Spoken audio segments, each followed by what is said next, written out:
Hey everyone, it's the Wellness Doctor, Dr. Jeffrey Clark, and today I want to talk about R.E.S.P.E.C.T, respect.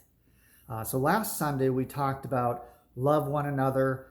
Station I shared from our heart a little bit because we know that in this lockdown situation with people staying at home, domestic violence is on the rise. So we want you to love your partner, love your spouse, your boyfriend, girlfriend, husband, wife, whatever relationship you're in. R.E.S.P.E.C.T, the person that you're with. What we didn't talk about was the biggest form of domestic violence that I'm hearing about now. That's children. And children do not have their first line of defense, which is their school teachers. School teachers will pick up that there is a problem or Bobby has a black eye or something like that, and they're not able to do that. So again, respect. But the other thing that we're seeing is this social media disrespect and fear, and I'm seeing it on both sides. And I have my personal value system, as I'm sure you do. My values are based on philosophical tenets that I have developed with myself over the years. As a chiropractor, we have certain beliefs and values. I put more value in the power that made the body and believe that the power that made the body heals the body from inside out, from above down, inside out. So you can look at that from brain, down the spinal cord, out the nerves, to every cell, tissue, and organ of the body, or at a greater, universal intelligence in God coming into me, giving me everything I need to heal and be healthy as long as I follow the laws of nature. And so I have very little respect or faith that any vaccine will keep me or anyone else healthy and safe. That's an outside-in approach. So I'm pretty much, people who know me, kind of an anti-vaxxer. If you choose to do what you choose to do, it is your right as an individual, and I respect your right. I do suggest that you educate yourself and don't just do things because everyone else is doing it. So do research and then freedom of choice, and I respect you for that.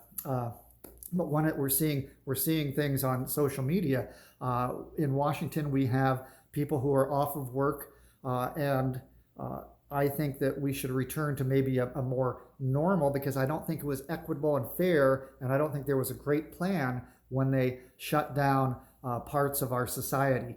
For example, tomorrow we are going to see construction workers back to work. However, if you were a construction worker on a government project, you didn't have to leave. You were considered essential. But if you were on a commercial project or a home building, things like that, you were not considered essential, because for some reason there's more risk at building a house for a family than there is for building a government office.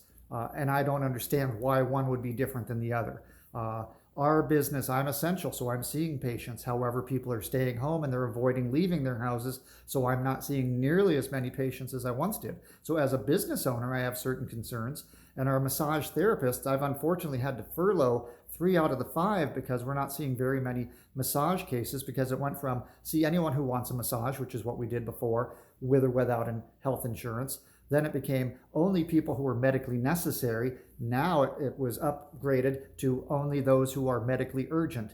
Now, why would somebody medically urgent be that much less risk than somebody who is medically necessary? And it's just semantics and definitions, and that doesn't make a whole lot of sense when we're looking at how is the benefit to the patient versus the risk to the patient and to our therapists and myself. Going to Costco the other day was the first day I went to Costco in 7 weeks since the toilet paper raids of early March. I was amazed. People are just like bumping into each other throughout the entire store. And yet when you get to the line, if you have to stay within 6 feet of the checkout counter. It's why can people be in a close proximity here, but you can't be there. It doesn't register as a scientist. Remember, I have a bachelor's degree in human biology, so I do know a little bit about the human body, and then my doctorate in chiropractic. So on social media, we're seeing people who think that the whole virus is complete bullshit and that the lockdown is just a government conspiracy and they're trying to take our rights away. And then we see other people at the other end that believe if you leave your house before the 4th of July, and you're not wearing a mask and gloves and everything like that, you're probably going to cause 1 million people to die from infection. And either one of those, and I don't care which side you believe, but you're living in fear and disrespect no matter what. If you're fearful of leaving your house, you're potentially disrespecting those who have other beliefs. If you think that it's all a government conspiracy and they're trying to make one world order and they're skewing all the numbers, and some of these things, either way, may be a little bit true. But again, you're living in fear and disrespecting the others. So I'm wearing a shirt today that says, "I'm contagious," hashtag we win. If you just saw that shirt, you might have different thoughts than other people's. Now, I'm contagious. I got this shirt 4 years ago. I was one of about 200 people that were allowed to wear this at a conference of over 5,000 people. And it's because that contagiousness is contagious energy and winning. And I got it through one of my mentors who I tremendously respect, R.E.S.P.E.C.T. He is probably the greatest American sports psychologist that you've never heard of, because it's all about you, nothing about him. He just wants to see you win and succeed in life. And he does so. And he has taught me so much respect for the human brain, the subconscious brain, which is the big thing that we're seeing. People are feeding their subconscious, or their unconscious, more specifically, their unconscious brain with so much fear and turmoil and completely disrespecting the system that years into the future, people aren't going to recover from what we're going through now. So you need to show more respect. Respect the virus. Whatever you think about it, it's here, it's real. Respect the system.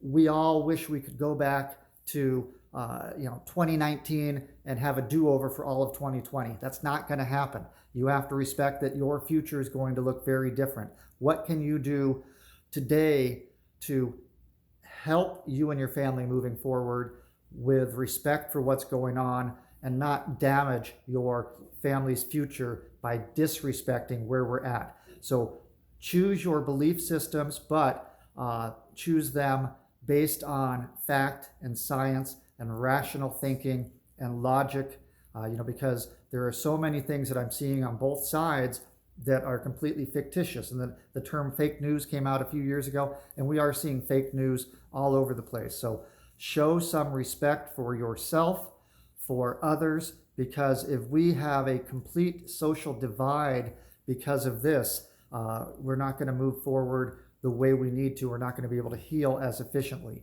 So remember what Grandma said, Mom said it, Miss Manners said it. You don't talk about politics and religion at a social event. And yet on social media, we are creating this amazing discord. So your challenge for the day is to show more R.E.S.P.E.C.T. to yourself and your fellow human beings.